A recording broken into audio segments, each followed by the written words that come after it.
দেবব্রত, তুমি ভাবছ আমি তোমার পরীক্ষা নিচ্ছি, কিন্তু আসলে তুমি আমার উপর বিশ্বাস হারাচ্ছ কি না সেটাই আজ সবচেয়ে বড় প্রশ্ন।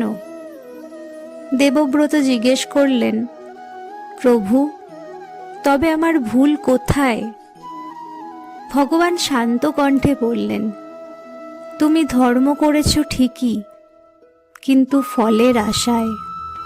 যেদিন সুখ পেয়েছ সেদিন তুমি আমাকে স্মরণ করেছ, আজ দুঃখে পড়ে তুমি আমাকে প্রশ্ন করছো।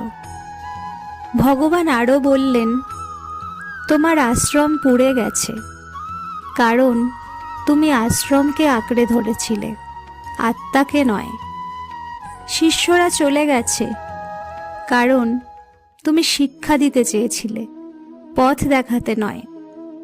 এই কথাগুলো দেবব্রতের হৃদয় ভেদ করে গেল। চোখ ভেজা কণ্ঠে দেবব্রত বললেন,